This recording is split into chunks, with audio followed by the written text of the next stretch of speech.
I was checking up the calendar, found aside from the fact that today is Rosh Chodesh, the first day of the second Adar, it turns out there's Shabbos every week, right? There's a Shabbos coming this week.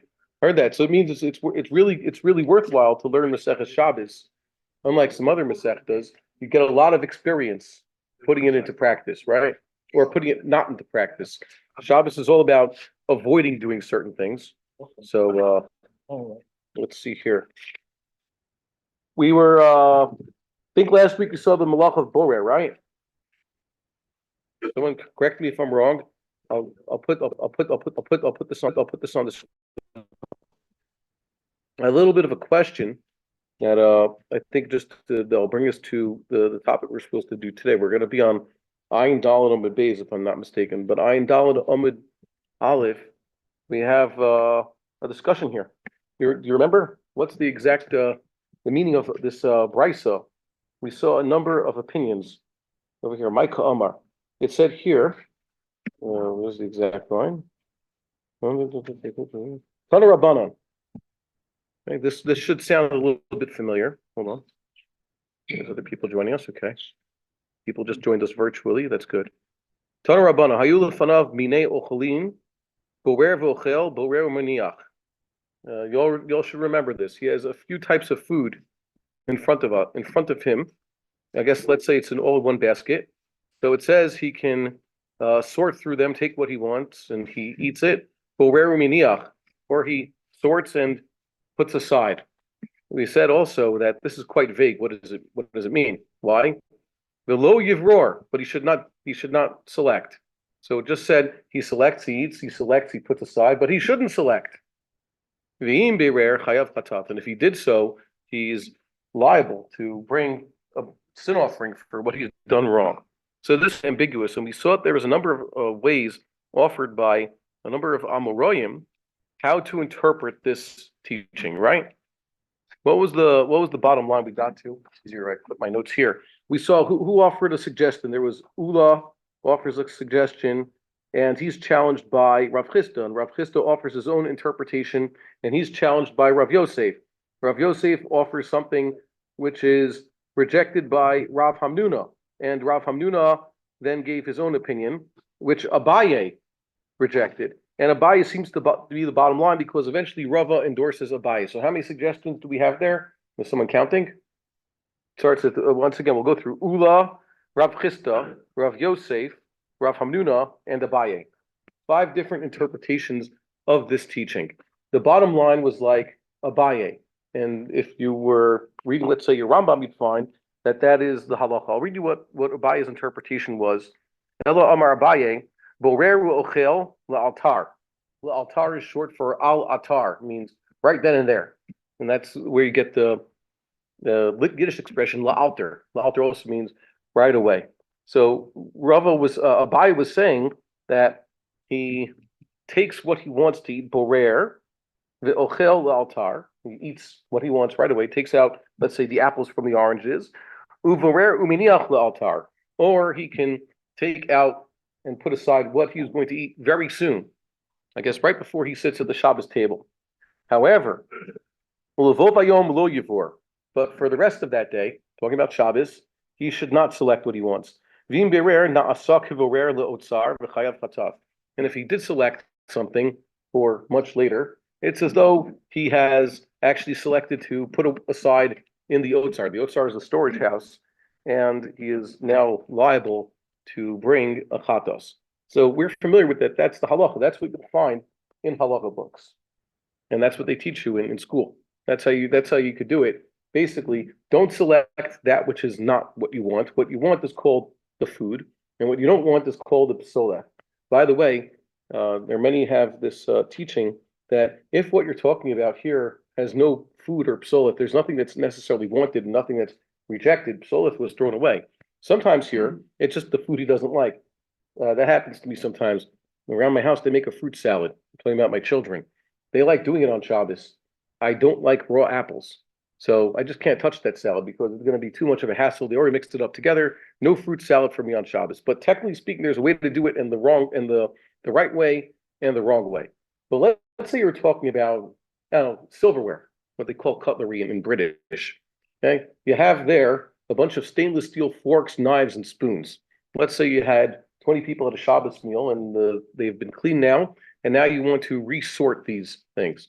There's many who said that there's no ochel or psoles over here. You're just going to put all the spoons back in their place, and all the forks back in their place, and all the books back in, and all the knives back in their place.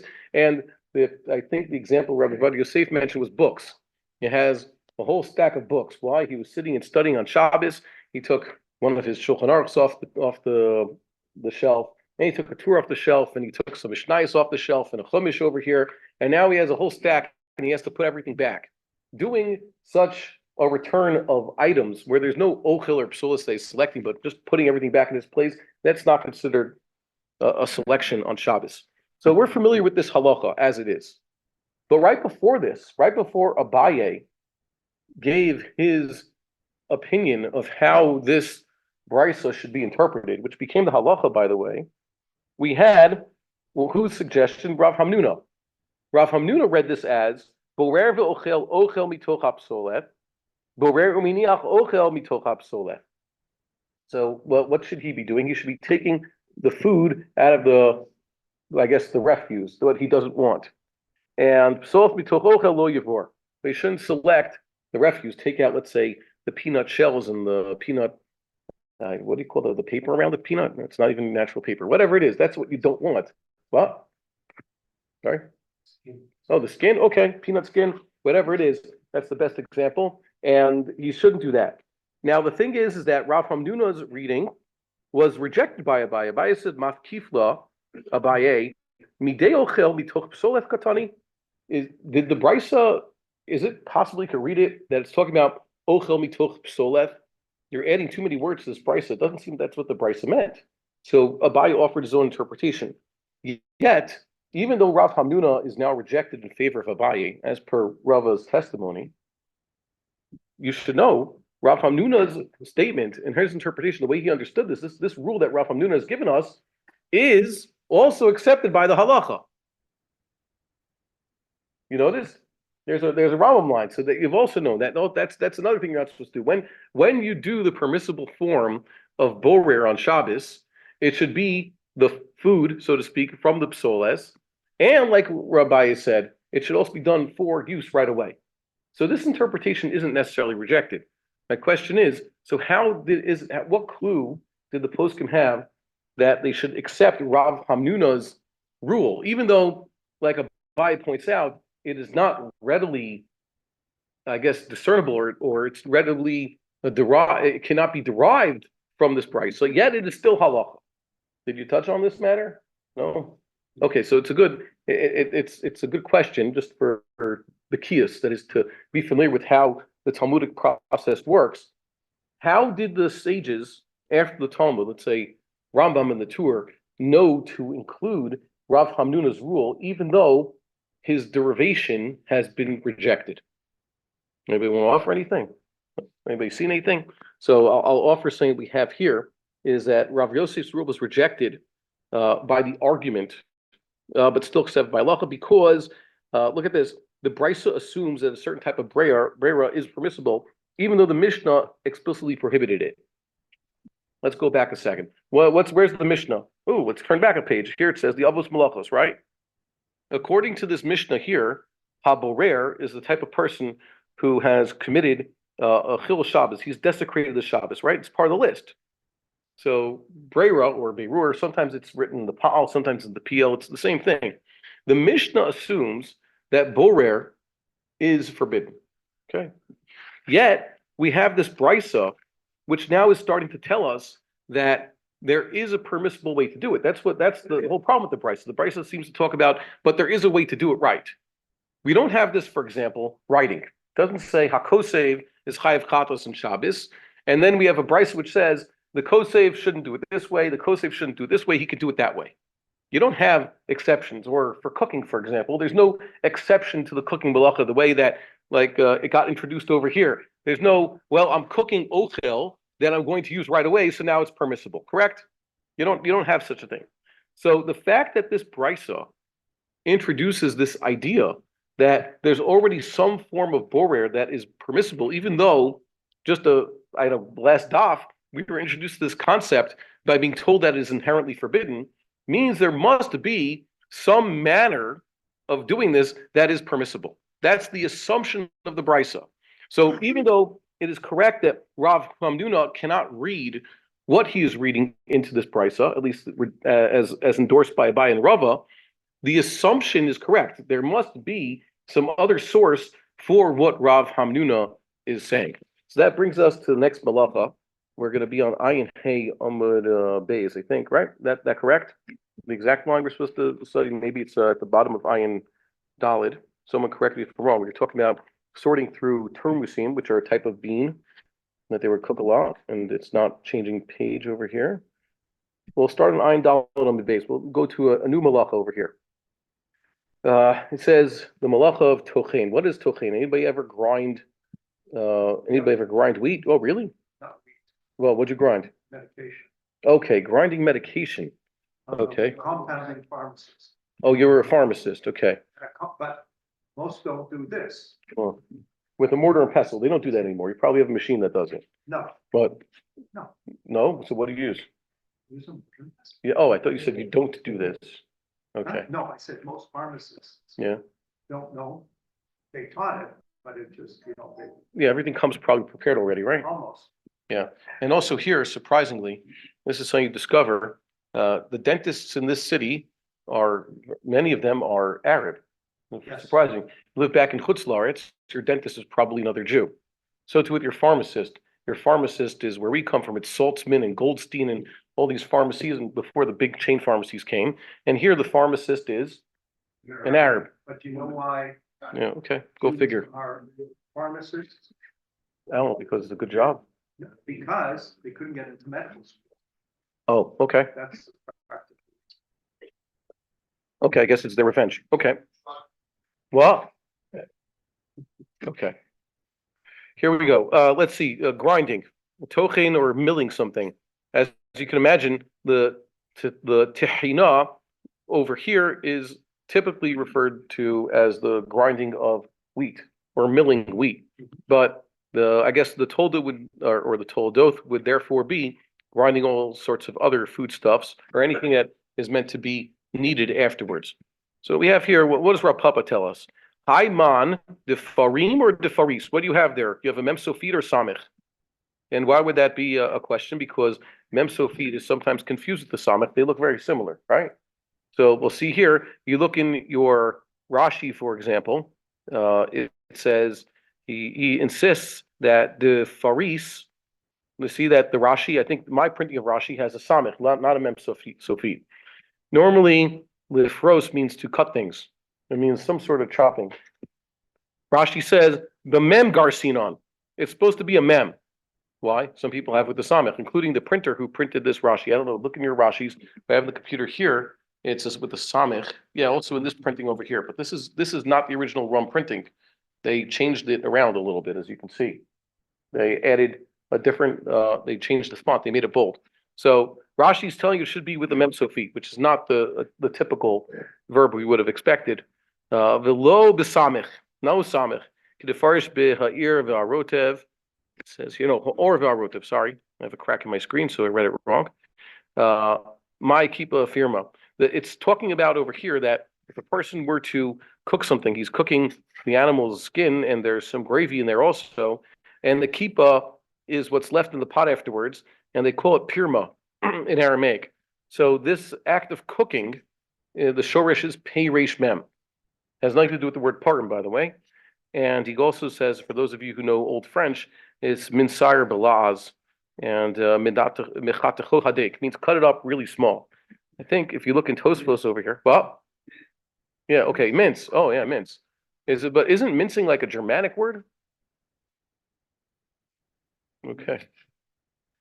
Well, okay, cutting. Well, I know. The mince also in English now means that, but. Oh, okay.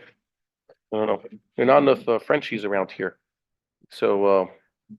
But. Well. The second language must be French, right? Yeah. Oh, I'm so sorry. Okay. By the way, So he's talking about chopping it really fine. Whether or not we have a samech or a mem here, the Gemara has it exactly as Rashi had it with a mem. So you could also see Maiman de Farim. The way it's printed in Tosfos is with the mem, I think. But you could look in, let's say, my Tosfos over here. I see that there's two different versions of Tosfos. One has it with the mem, one has it with the samech. So Rashi says it should be with the mem, mincing, like in Old French. So he's talking about silka. Why he gave the example of beets.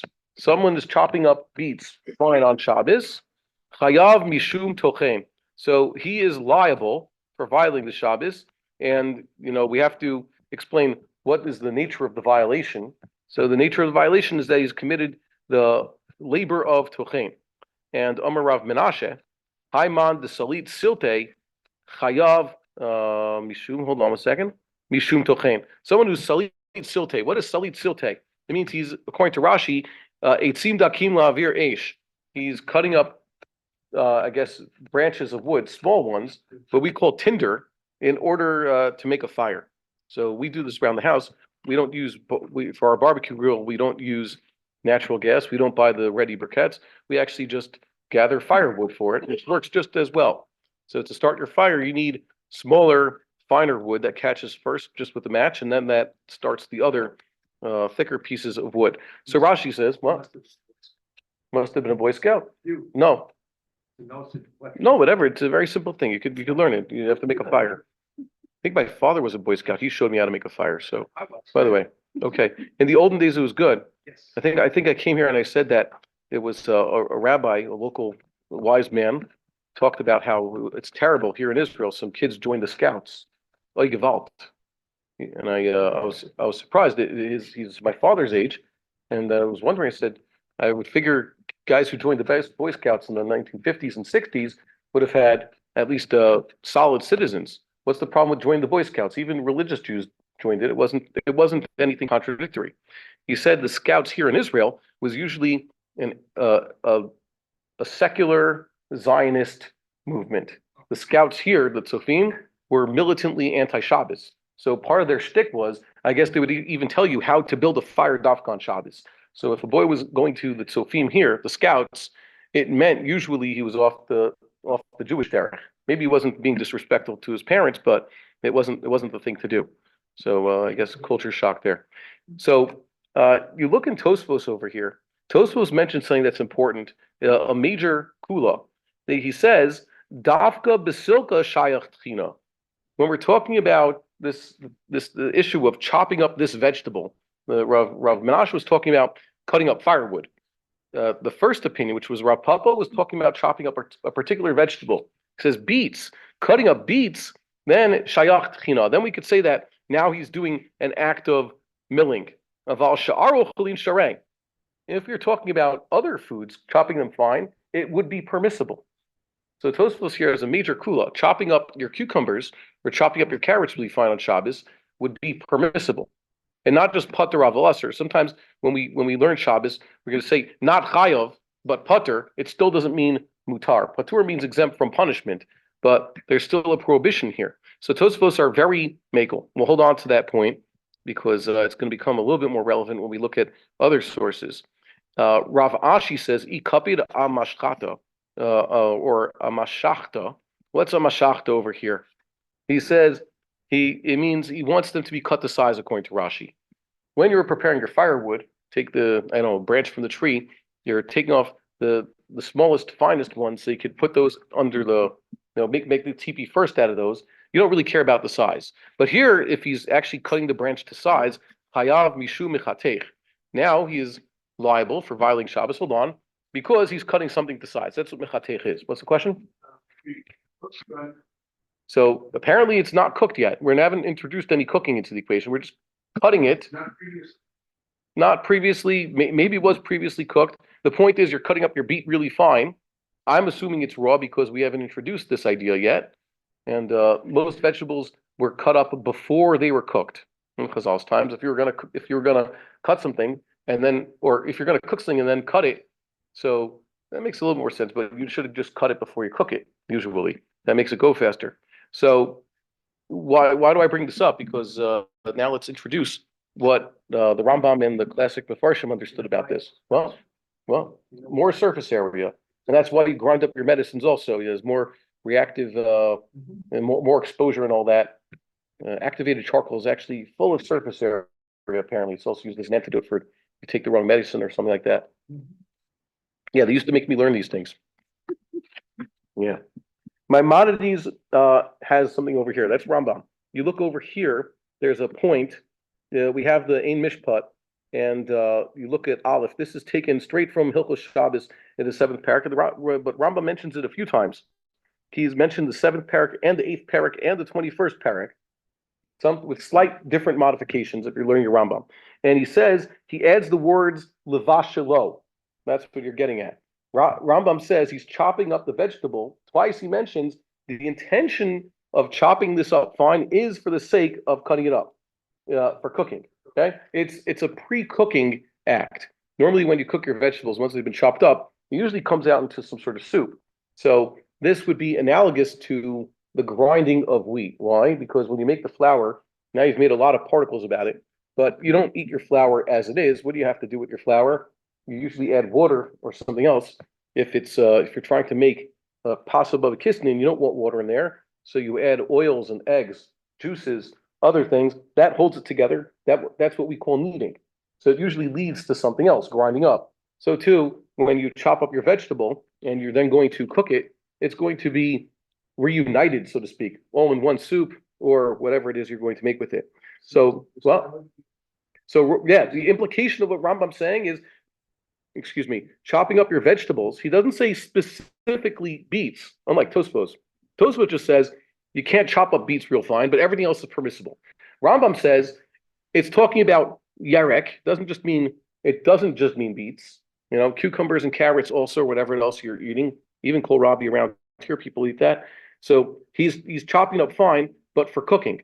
For a raw salad, Rambam implies it would be permissible. And he doesn't modify this in the other places. Sometimes he doesn't mention the cooking, but you could pretty much equate what he's doing there. He just refers to this act of chopping vegetables. What about the Shulchan Aruch? What does the Shulchan Aruch hold? The Shulchan Aruch doesn't modify this.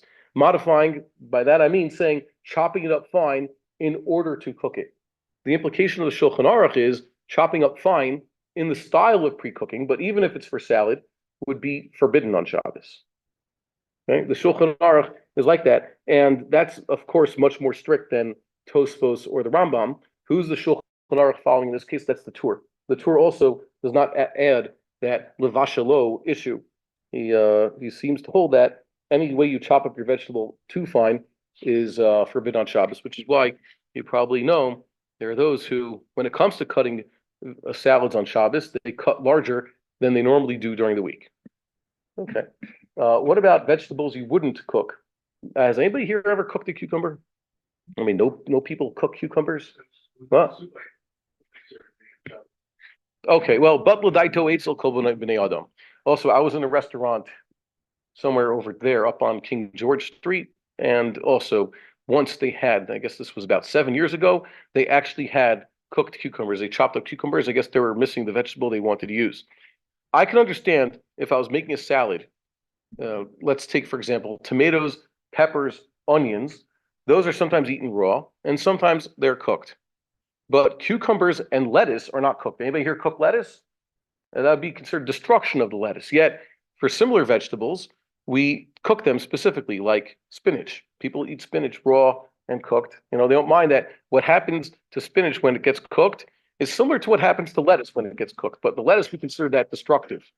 So the question is, what about vegetables that definitely could not be cooked? Okay, the Rambam would say you're cooking up kedela like lavashalo. What about the vegetables that no one really cooks, like lettuce? Is there a limit? Would the Shulchan Aruch acknowledge that even the lettuce, which you're certainly not going to cook, or the cucumber, which you're not going to cook, you could cut that fine? Or is the Shulchan Aruch across the board recommending against it?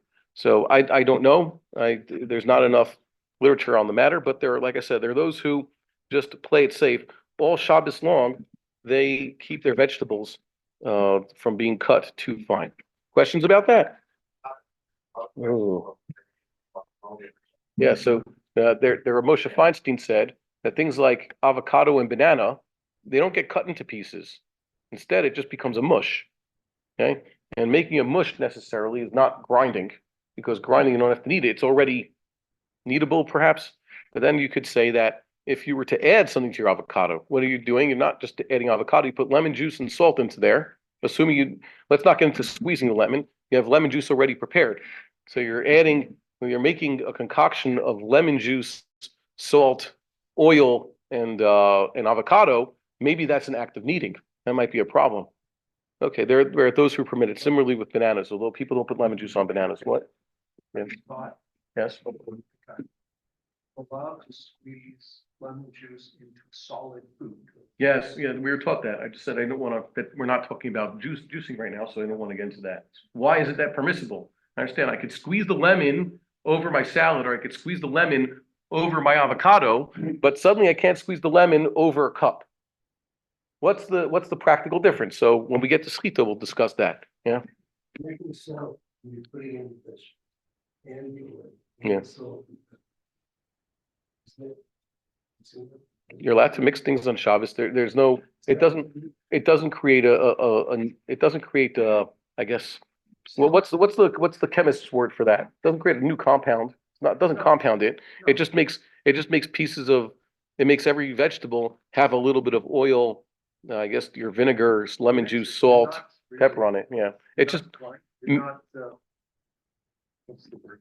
You're not creating a new form. No, not a chemical reaction. Yeah. Yeah. So there are those who might say that indeed kneading your avocado, adding ingredients to your avocado and mashing it up into a new, a new dip, mimrach, which basically, from a technical standpoint, is a type of paste that you put on your bread. So that might be forbidden on Shabbos. Okay. If you were mixing the avocado as any other vegetable, like people do, they mix it with large pieces of onion and tomato and add salt. The avocado does get a little pasty in between the pieces, but that's not the intention.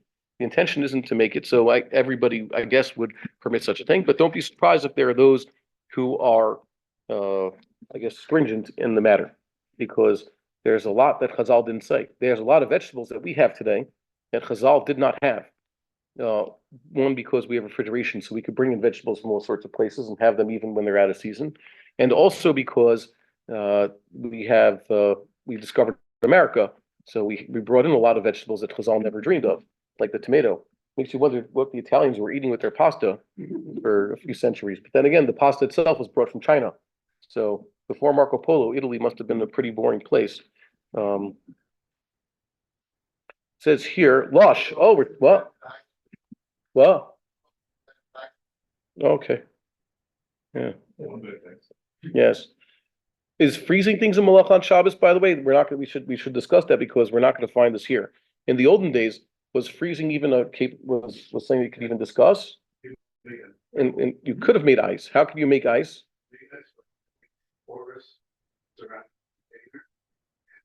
Wet on the outside, the wind blows by and cools it. Yeah. Night, cools it enough. In the winter time, at least. In Eretz Yisrael, you could do that. They were doing that. You knew about this technology? No. So this is a little bit late. They make ice cream nowadays. You transfer the coldness, so to speak, or remove the heat. You take salt and ice. The salt melts the ice, but it turns this still very cold. And the milk and the sugar in that becomes cold enough to freeze it. Right? So people have come up with these tricks, but from a practical standpoint, Chazal do not talk about, let's say, creating ice or freezing things, barely even refrigerating things, by the way. This trick would have been good for, let's say, you said, put in the ceramic. And by the way, in Africa, they also do things like this. So there was some guy who shows two pots with the inner pot and the outer pot, and he uses a wet sand to draw away the energy from the thing that is within the inner pot. That would be good for refrigeration, but Chazal didn't have such a thing. They still hadn't imagined this. So you are not going to find discussions until, let's say, the Shmir of Shabbos and a little bit before him of how do you make ice on Shabbos? Is that permissible? And that's a big question we saw from the 20th century, using your ice maker on Shabbos. Rabbi Moshe Feinstein, he basically permitted such a thing because he said that when he was in Russia, back when he was younger, so they did make ice on Shabbos. How did they make ice on Shabbos? They didn't have electricity or refrigerators. What did they do? They took a cup of water and they put it outside. Okay, they froze water when they wanted to at will, and so it must be based on that that making ice is permissible on Shabbos. We haven't seen there's a malacha similar to it except for cheese making, solidifying the cheese. That's a problem, but that's a different process. That's mixing something into the milk and creating something entirely else. Milk is not the same as cheese, whereas pointed out, ice is the same exact thing as water, even tastes the same. I tried it. Okay, it's just much colder than water, but it goes back and forth. You can't, for example, let the ice sit, it'll turn back into water, and you could freeze it many times. You could spend 1,000 years freezing and melting the ice, and the water will be the same thing each time. But if you try to liquefy the cheese, you will not get back milk. I tried it. It's something else entirely. Yes, sir.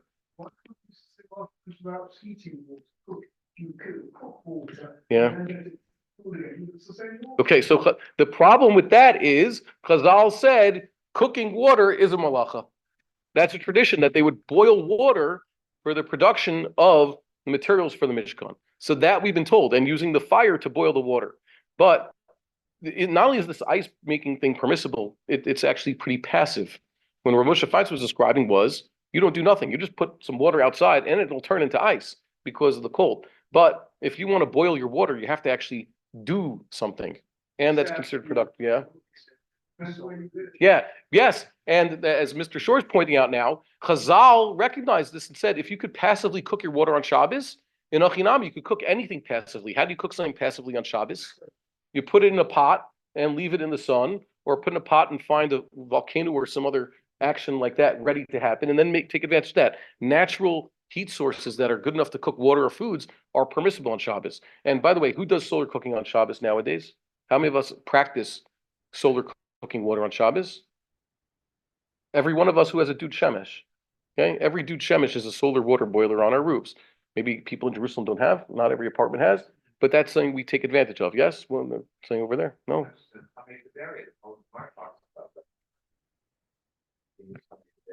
So they assumed you could use Chami Taveri in a permissible way. What the problem was that these people were doing is they were channeling it into, a little bit, and also they're putting it there and using a tolda thereof. So Chazal made a gzer against it. But you and I, if it would be a hot day, we could still solar cook things, and we sometimes do. So, yeah. Very interesting. So the ice thing, now that we've covered that, I think the bottom line is they basically hold that you can freeze things on Shabbos using your freezer. It's passive. It never was a malacha, and we shouldn't go creating. Maybe we should be adjusting the Mishnah, so to speak. What? I don't see a difference. Freezing the fruit juice or freezing the water. Freezing anything would be permissible. They say explicitly also with regards to insulating. Chazal made a gzera against insulating things on Shabbos. Remember? That's not a malacha. Hatmana is not a malacha. It's a gzera. And Chazal talk about insulating hot food in order to keep it hot, right? Or to add heat. They always said about hot, in the direction of hot. But to cool things on Shabbos or to keep things cold never was a gzera against it. And that's why, for example, you and I have a practice that, let's say food was cooked fresh on Shabbos. The chicken has been on the stove and then on its way to the blech, and there was leftover chicken at 9 p.m. Leil Shabbos. What happens to that chicken usually? We just leave it out to spoil? Oh, we put it in the fridge. We're insulating it. We're chilling it specifically and trying to keep it cold. That's basically insulating for cold, and we all do that. No one ever claimed that there was such a prohibition. Okay, chilling things. Yeah, they never had such a thing. Basically, that which they did not have we could not say is so usher. I would think, for example, now we talked about this, microwaving. Right? Microwaves are not a form of cooking with which Chazal were familiar. Microwaves don't generate heat on their own. They create a form of electromagnetic radiation, which is absorbed by certain types of molecules within the food, which then begin to vibrate and create their own heat. So that's a really strange way of cooking when you think about it. That's why also, by the way, foods that are microwaved l'chadchila don't exactly cook right. There's many foods that you don't want to cook in the microwave. All sorts of meat and things are meant to be baked. It'll technically be edible after being microwaved, but it doesn't come out right, correct? So this needs to be looked at very carefully. What, if anything, is forbidden about microwaving food in order to cook it on Shabbos? Definitely don't open your microwave on Shabbos because there's still an old-fashioned incandescent light bulb in there. And lighting one of those things is certainly malacha on Shabbos. Okay? Ice in certain Yeah, you're making little narrow bars and so forth, you're making shapes. Is that an issue? I don't know if it's making a shape intentionally. You're not shaping. The water just happens to take the shape of the kli. So that shouldn't be a problem. For those who allow ice making, you can't say, well, it's the shape of a cup. You're making a conical shape of ice. No, it's not so bad. Frosting, that's that, if gas cutting, we don't have enough power. Taking power, that, the minions of muktzah. No, I don't think so. The problem with muktzah of food, the Rambam says, is mostly a problem of Yontif, not Shabbos. Others say, also Shabbos and Yontif. If you have food available that you know that you might come to eat it, then it's not considered muktzah and off limits on Shabbos. The only food that's muktzah is that which is technically edible, but you've already said, no way I'm going to eat that. So the examples Chazal give, the muktzah is the fruits he put on the roof to dry for the season. Okay? Because you don't want to take from those because then you won't have for later. And during the middle of the drying process, it's not useful. A grape is good when it's nice and fresh or when it's been turned into a raisin. But if it's at the halfway state, it's not really fit for that. So that's muktzah biyadayim. Or the ox that you use for pulling your plow and everything else, you are not going to shecht him on Yontif because you need him for work.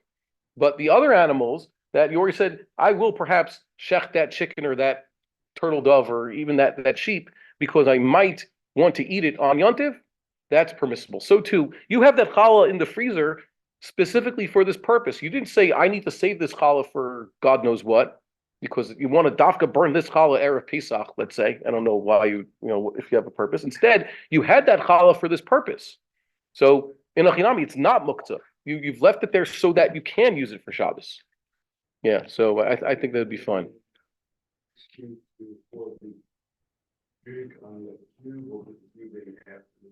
Sure, there are some who say. I don't see a difference really. Once the ice cube's in there, it's just melting into there. There's some who don't like ice that is new on Shabbos, no lot ice that came from the sky, let's say. Because I'll talk about you do have ice, they have hail, and then chopping up the hail, right? It's sort of like grinding the hail and or you're squeezing the water out of the hailstones. So that's a problem. That's explicit in Gemara. But yes, yeah, grinding your snow and hail. But here we get more hail than we get snow. If you've been paying attention, right? You guys notice that? Yeah. So we get snow. It actually hails about a few times a year in this country, in this city. But in actual snow is once every few years. So you put the frozen water in the cup. It doesn't really matter what's happening. It's as long as it's a passive process, you're not grinding up that ice or that hail, then you should be fine. Yeah. No more questions. Okay, so let's see this lush kneading. What is the act of kneading? How did they used to do this in the temple? Well, they would take flour and mix it with water and olive oil. Those are the basic things they use. Did they ever use eggs in the temple? Yesterday's shiur came up. There's a lot of food they used to have in the Beis Hamikdash. We're talking about wine, oil, flour, all different types of meat. But did they ever bring eggs into the temple? They need menachos with eggs? No, absolutely not. No eggs in the temple for some reason. Amarav Papa, Shavak Tana Didan, Bishul Smanim, Dahava Mishkan, Vinakat Ofeh. It's very interesting. The Tana says that the main malacha, the Av malacha, is baking. And by the way, we learned that a tolda of that is, let's say, frying, other forms of cooking, right? But in order to prepare for the construction of the Mishkan, what they really had was cooking samamonim. Samamonim means different plants from which they would make dyes. And by the way, samamonim doesn't just include plants here. There was some dyes that were made from living creatures. What are the main samamonim used to make dyes for the construction of the Mishkan? Actually, 3 of them. Well, yes. Well, they had to dye animal hides. I'm talking about the dyes that were derivative of animals. Techeles are what? Yeah, well, that's the skin. They're using the skin of it. What we have here is Techeles, Argaman, and Tulas Shani are all animal derivatives. Techeles comes apparently from some sort of snail, and the Argaman, it turns out, comes from the same one. And that's how they actually found the Tcheles, because people have known for centuries that argaman does come from a certain type of well-known snail, the purple snail, which they call the Murex trunculus. And Rav Herzog's Kiddush is that Tcheles and argaman are always so close in the Bible. They're never even separated by the trup. They're always mentioned in one breath. Tcheles and argaman are connected by the trup. It must be that the Tcheles comes from the same thing as the argaman. And he tried forever to do it, and every time it came out purple. So he offered a different interpretation afterwards. But then, what? Yeah, so, and then other chemists figured out, they looked at what Rav Herzog had researched, and they realized this must be the right direction to find the Tcheles. They left it in the sun. What was Rav Herzog's problem? He was always conducting his experiments in a laboratory condition. In the laboratory, we don't have direct sunlight. When you do it outside, yeah, it's the ultraviolet light. And nowadays at the factory, they don't need to bring it outside. They have an ultraviolet lamp that provides that missing thing. So they found it. By the way, the Tcheles and argaman come from animals. And Tolat Shani is very specific. Where does it come from? It comes from a worm. Yeah, it comes from, well, really larva of a bug. But Chazal looked at bug larvae of all different types, whether they're going to be winged bugs or unwinged bugs. At the beginning, they look like worms. Why? Because they don't have any appendages. So a lot of times when Chazal refer to something as a worm, they just mean a little guy without legs. But in Achinami, if you let him grow up, he would eventually metamorphose into a full bug with all the creepy other appendages that he might have. By the way, that's what Bishul Samamanim is referring to. A lot of times when they were dyeing in the ancient days, they were using a lot of plant derivative products. For example, the best imitation of Tcheles is from indigo, and that comes from a plant.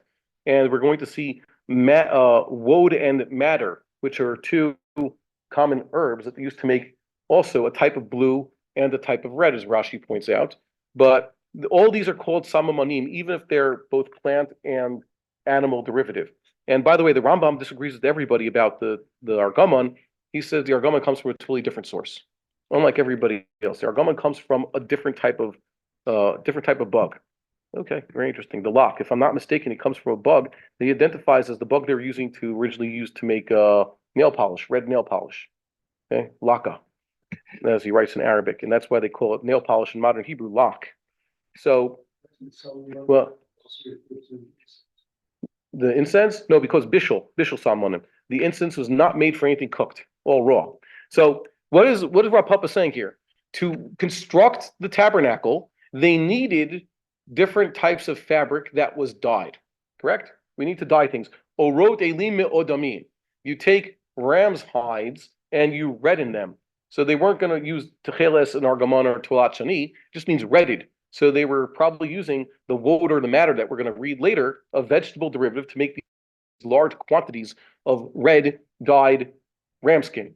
So that's what they do. By the way, what was it? There was large cauldrons of different chemicals for different colors. Nowadays, everything is made from synthetics, by the way. They don't have a madder, woad or madder crop anymore. Okay? And even technically speaking, we can make synthetic tcheles, but then it wouldn't be kosher. So that we use the old-fashioned way. But this is what? What?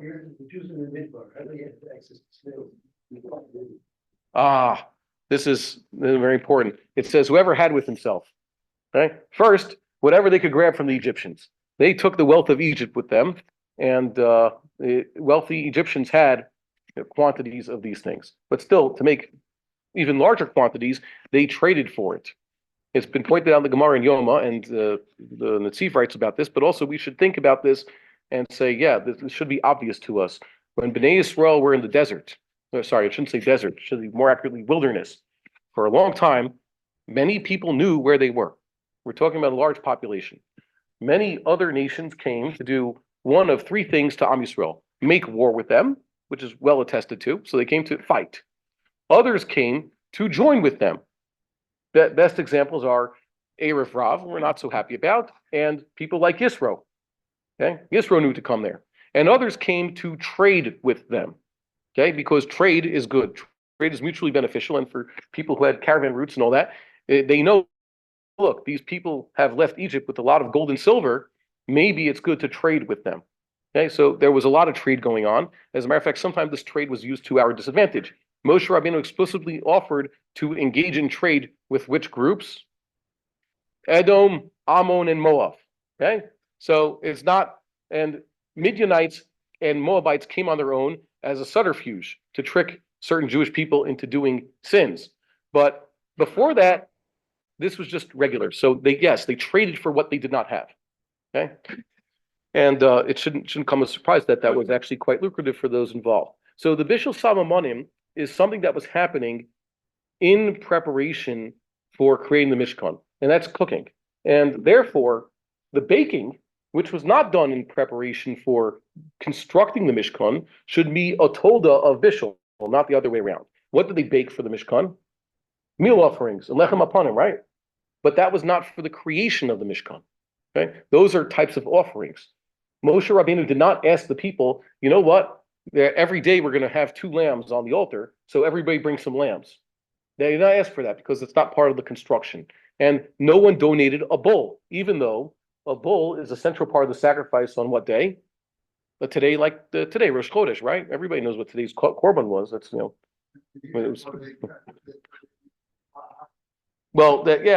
fine. That's a special one-time korban. The point is, they were not. That's not part of the construction. Okay, so all the necessary animals are not part of the construction. So this is a good question Rav Papa is asking over here. Why is the Mishnah mention, I guess, one of the Toldas instead of one of the Avos, or make the Tolda the Av? So the answer, Tana Didan Sidur Defas. So our Tana, that's the author of the Mishnah, is telling us something called Sidur Depas. Means the malach is done in order to create bread, in order tarti mashma. It means for the sake of, and also in this specific order. I checked it. You cannot bake the wheat and then try to turn it to flour. You first have to do this process. So there is a whole process. You have to plow the field and plant the wheat, and we have to replow and water it, and then hope for God's blessing, and then you reap all the wheat, and there's all sorts of processes to remove the outer husk of the wheat. A whole wheat doesn't just take that which you see growing in the field and grind it up. A lot of it has to be removed. Even if you're going to have what's called whole wheat, leaving the bran, you still have to remove a lot of that in order to make it edible. Which is why, by the way, this is relevant to this time of year. The question came up. There's a fellow bought himself a large quantity of high quality flour before Passover. Does he somehow have to get rid of this flour before Passover on the assumption that it is leavened already? And the answer is no. We assume that most of our flour, which is used to make, let's say, bread, will only rise once it is mixed with water, right? Which means that it has yet to rise. Oh, but we have a chumrah that the grain that we use to make matzah should be kept away from water from the moment it is reaped. Yes, that is a chumrah. Why? Because technically speaking, there's no difference between the whole grain as it is in the field right before it is reaped and right after. L'may nafkamina. Let's say it rained. It rained in the field the day before the reapers came. Has the wheat become chametz in the stalk? No, why not? Well, let me ask you this question. Let's say it starts to rain while we are reaping. So some of the stalks get water on them. They're still attached to the ground. And this one has just been disconnected. 2 staying right with each other right along this line. This one gets wet from the rain right after it's been cut, and this one doesn't. Is there a difference, chemically speaking, between these 2 stalks? And the answer is, it's impossible. The grain doesn't know it's been disconnected for a while from its root. As a matter of fact, it could even be reattached. Many plants have this capacity that if you cut them at a certain point, they'll start growing from what is still in the ground. And that which has now been detached can be put into water or some solution or back into the soil, and it'll regrow roots. Okay, so it doesn't even know it speak.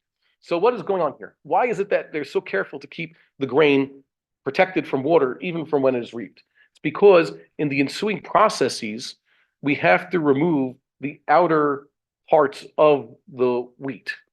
That's what has to happen. And sometimes that involves wetting the grain. But even so, even for Passover, we're especially stringent that we want to make sure that no water gets on the inside to cause the leavening process to start even before it's flour.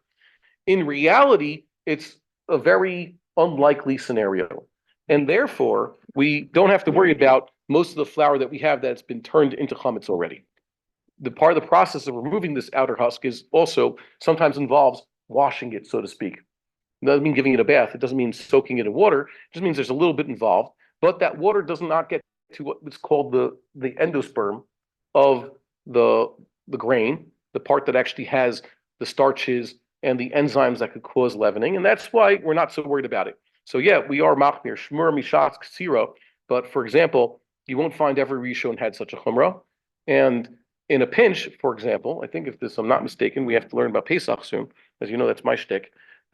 They say that if you do not have so-called shmura flour and you need to make matzah to discharge your obligation on Passover, so take whatever flour you have and make matzah out of that.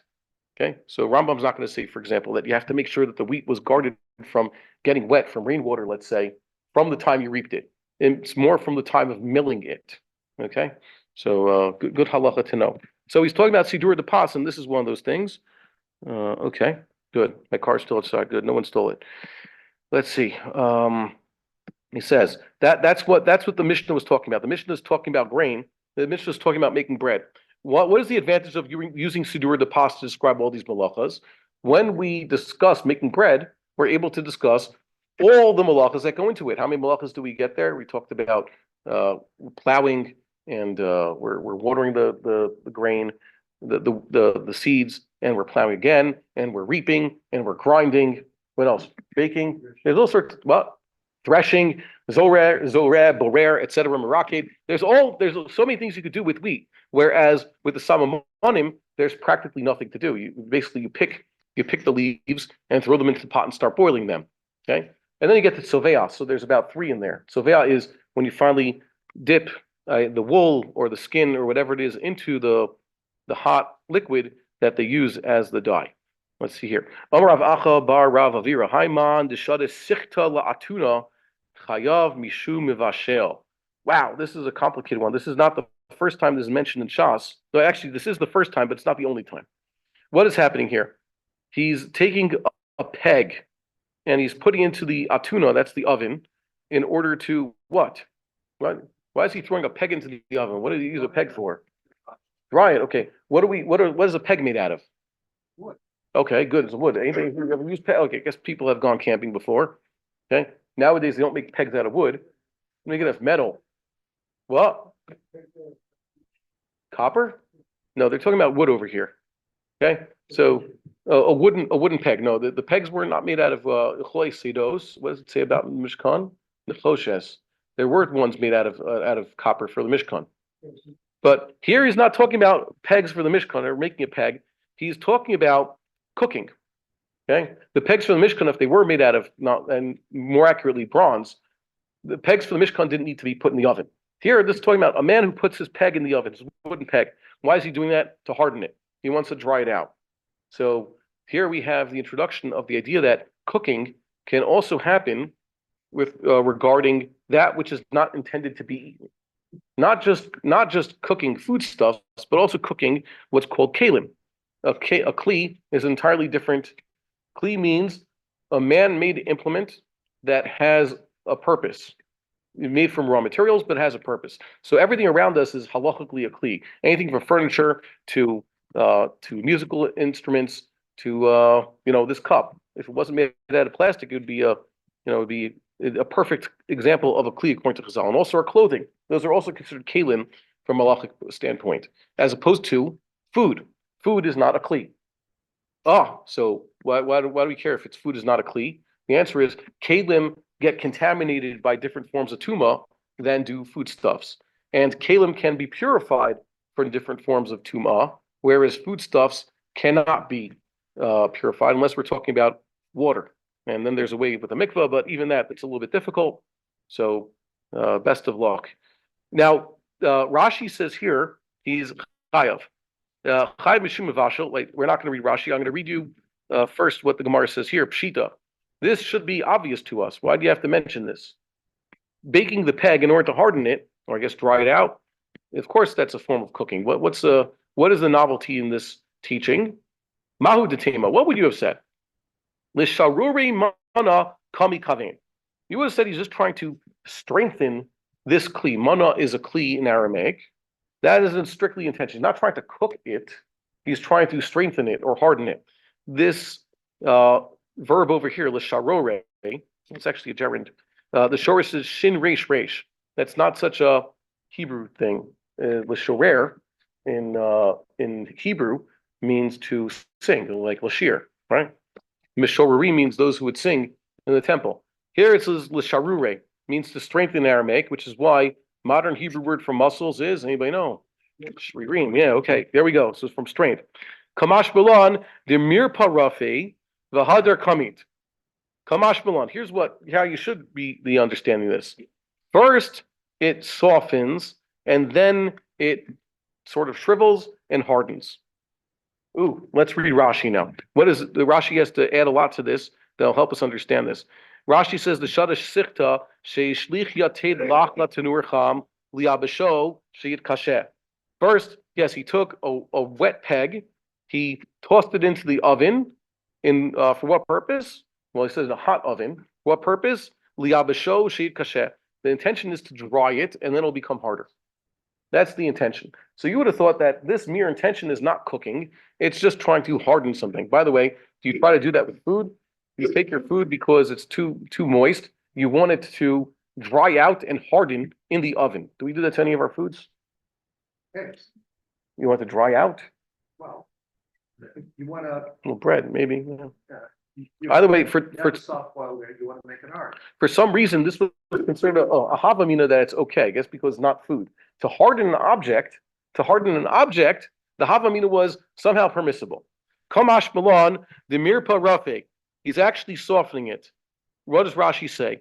Al yedei chom ha'ur, through the heat of the fire. The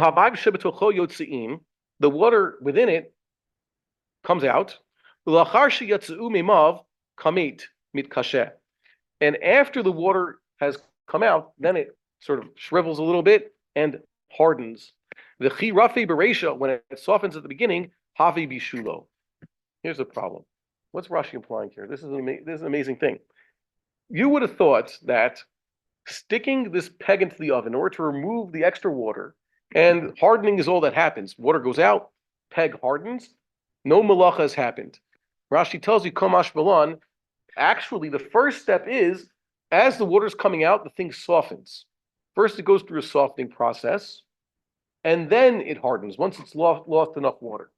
And that first stage of the process in the oven, the softening, that's the malacha, that's the bishul part.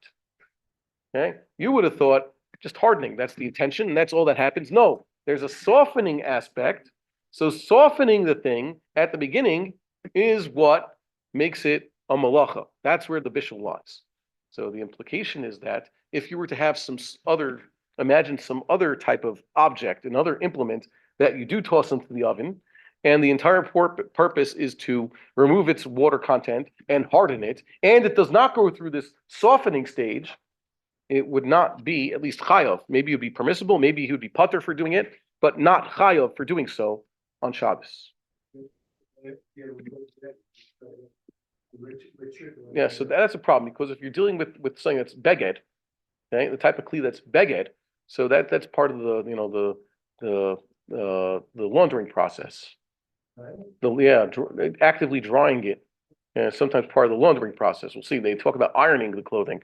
Also, once you're dealing with begadim, cloths, so you don't want to. We're talking about here a different type of kli, a kli that doesn't have kibus. Or as we say in yeshivish, kibus isn't shayach for a peg. Yeah. What was the question?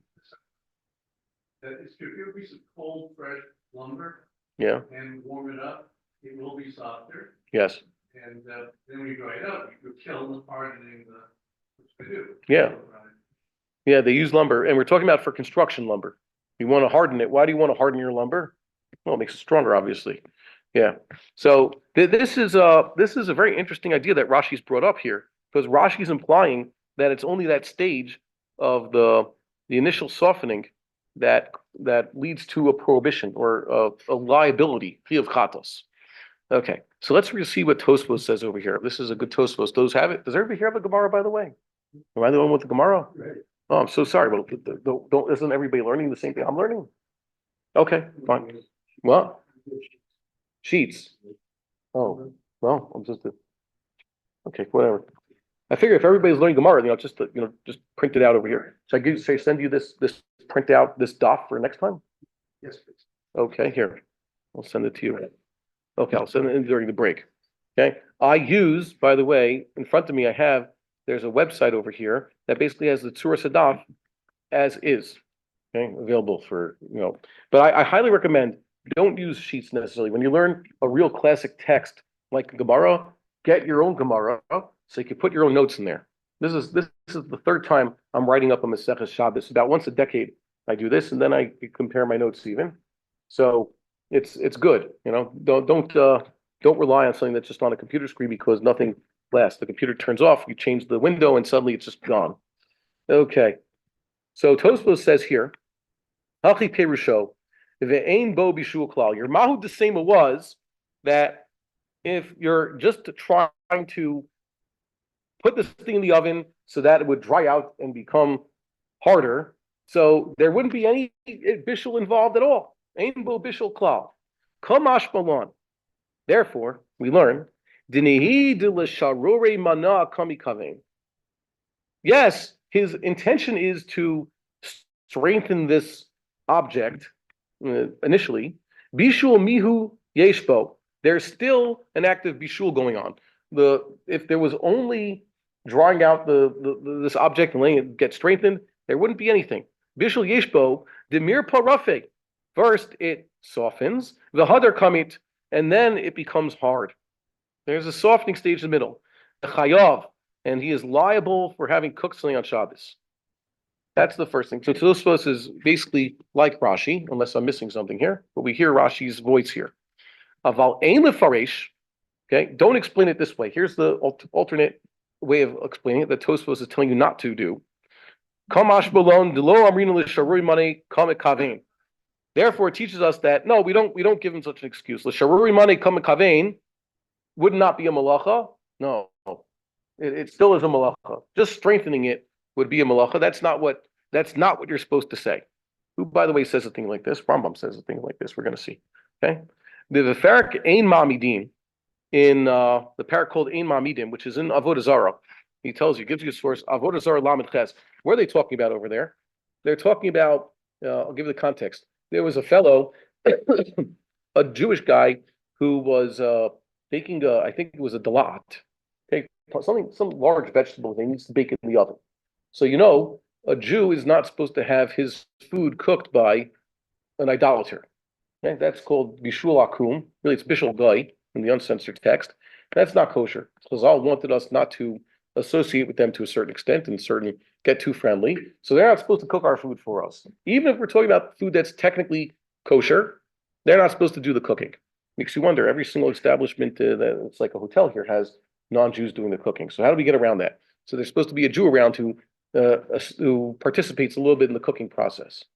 So this Jew had his vegetable in the oven, and then this guy came over, and he's doing exactly what's mentioned over here. He needs to harden his peg.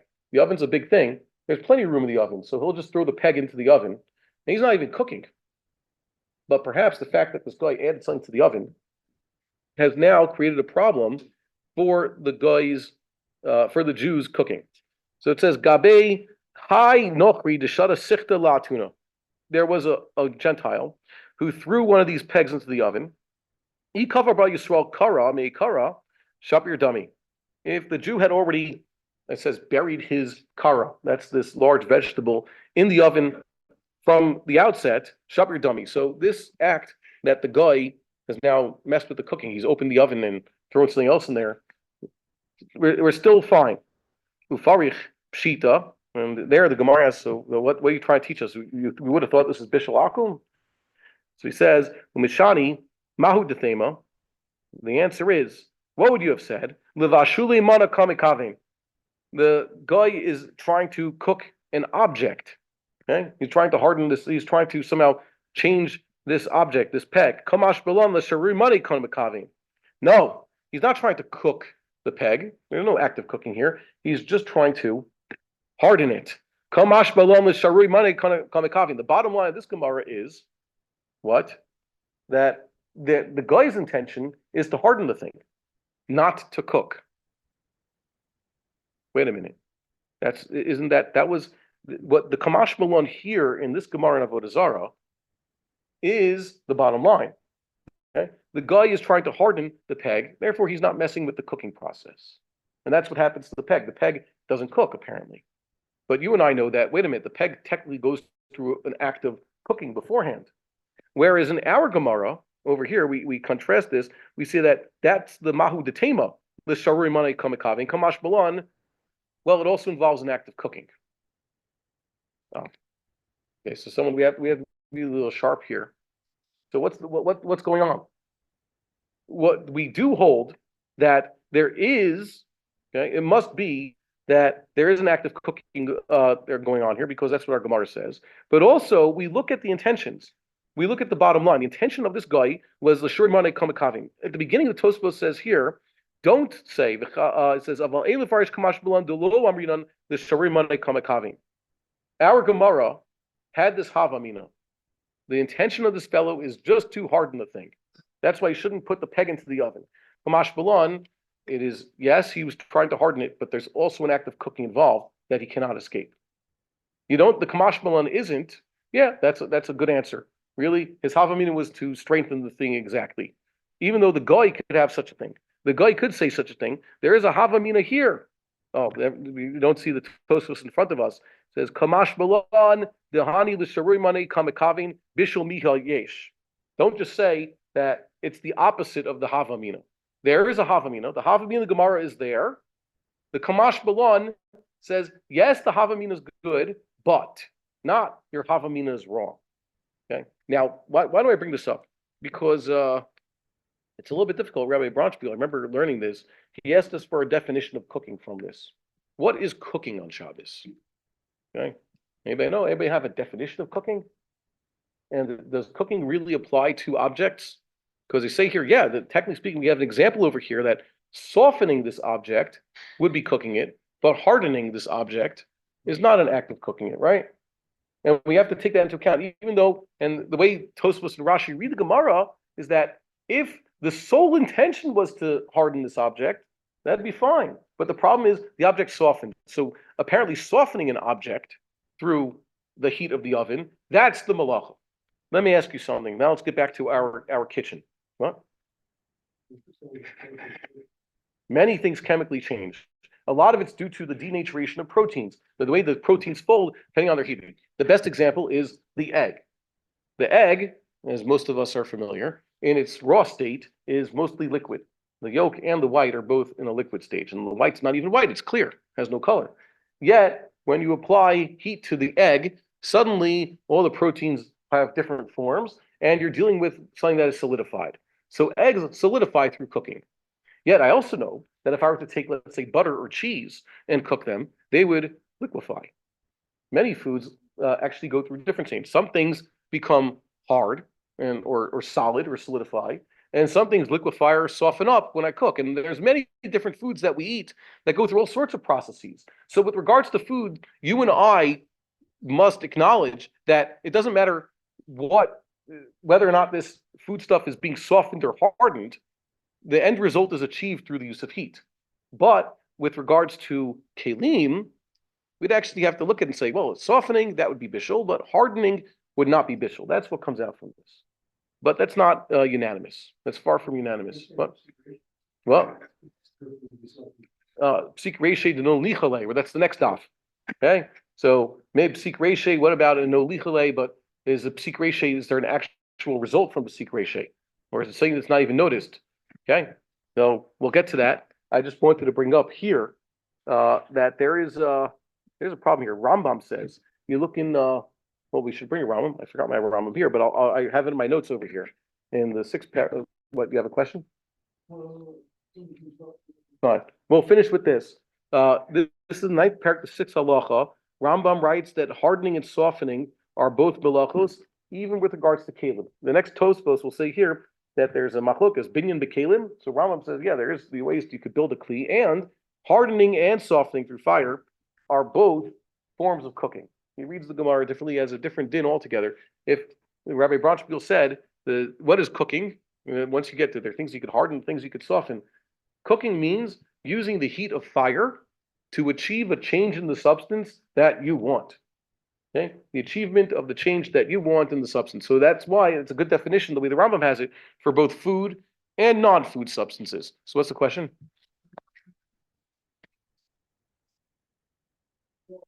Yeah. The boy is opening the oven to throw in his egg. And while he wonders whether he's cooking his egg or not, I mean, whether if he was cooking it, how would it affect the juice stuff in the oven? So the gezerah apparently is that anything the guy messed with in the cooking, the Jew had to put it in there and left. And the guy comes and now he's the one doing the cooking. Well, yeah, it's a problem. Yeah. Yeah. Sharui komikaving. Yeah. So now here we do it much worse. There are Sfardim who don't like the whole Ashkenazic thing of, the mashkiach adjusts the fire, throws a toothpick into the fire. That's not good enough. Yeah, that's not good enough. It's a very, very, very difficult. So we say a lot of the foods, maybe it doesn't have a din. If it's not ola al shulchan malachim, it's not something fit to serve. The kings don't eat things like that. So there's no bishul akum problem. Yeah, I'm not a big fan of this. I'm very much against. Heck, I'm very much against. I think that a lot of the non-Jews around us are actually hostile, and given the chance, they would actually murder us, as you see that happens quite frequently. So not only should they not be working in your kitchen, they shouldn't be in your country. That's actually the Maimonidean halal. But I guess that would make me an extremist. But yeah, well, no, it doesn't. I tell people with regards to kashrus in this country, there's two things that you have to look out for. There's two components to the kashrus, and they are the standards, what's on the books, the rule books that they're following. Some are more stringent, some are more lenient. And then there's on the ground, who's supervising. So you could have, let's say, a B'dat Zedek Haredis institution here in Jerusalem that has very high standards on the books, but who's actually in the kitchen? They might have a mashkiach, but they also have people who I think they're spitting in your food. They're not trustworthy. They probably have things in their pockets. They're trying to get around the mashkiach, and that they even try to poison you. Whereas you can go somewhere, some moshav, where they, near Tel Aviv, and they've built themselves a simcha hall, or not even simcha hall. Nowadays, they don't even build simcha halls. They just make a big open place outdoors, but they have good food, so they call it a simcha hall. There's no hall, right? But they have a wedding there, and it's the Rabbanut Ranana, or whatever it is. They have, on the books, they have lower standards than the B'dat Zedek Haredis, right? But who's working in that hall? A bunch of Jewish teenagers, clean-cut Jewish teenagers, who, yeah, maybe there's two girls working there, so there's fraternization happening a little bit. I think it's a little bit innocent, but at least I know they're not trying to kill me, and they're not up to any shenanigans with my food. So you have to choose wisely. I think that there is a problem with this, but the point is that you could, in Chazal's times, they're much more concerned about bishul akum, the gezerah, than we were. Okay, remember their gezerah was to prevent fraternization with the good ones. Good goyim who were B'nai Noach or Geri Toshav, you could trust. Kal v'chomer, those who have holidays, probably month-long holidays dedicated to celebrating their trying to kill you, is a little bit of a problem, as we know. Now, Yeah, so yeah, no, we're not so explicit, but yeah, that's a really big problem. So we'll take our break here and stop for questions. Put me to shame. Kochav Yaakov. No, you're not answering. So again, I put you to shame? Why? I thought I was right ringing up. No. I'm just went- concerned about people No. trying to kill me. That's No, yeah. Does somebody Pardon? seriously consider using a microwave on Shabbat? as No, a way to probably something? not. I'll tell you why. Because it's electronic or electric. Anything electronic and electric, people don't use One's on a design. timer or whatever. Yeah, it's, but also every microwave has it. You open it, it makes a light bulb go on. so you can take the light bulb. It's- Yeah, you know how to take the light bulb out? Unless you're an electrician. From your I took it out of the refrigerator. refrigerator. Yeah, but that's easy. I had They to make it. disassemble it partially. Most refrigerators either have a button or Well- some setting you can take it, or you can take out the bulb. We all know how to do it. But They're more complicated. There are? Lights. Oh, so that's Yeah. terrible. But microwaves, most interesting. people don't know how to take out the light bulb from the microwave. And even then, we just don't cook on Shabbos because if you would tell the kids you could use the microwave on Shabbos. Oh, yeah. And my nafkamina microwave or the toaster. You know, the toaster, that's that's full of malachas. That's also electric. So we That's don't do good, it. yeah. Our light fixtures, it used Well, to be, LEDs might be. that might be permissible Might already. be. Fluorescence might have been Might- permissible yeah, on Shabbos. Interesting question. Yeah. We would like to encourage our viewers to share these videos with friends and send in your responses. If you would like to obtain Birkon Nusach Eretz Yisrael or invite the rabbi for a speaking engagement, please email us at office@machonshilo.org.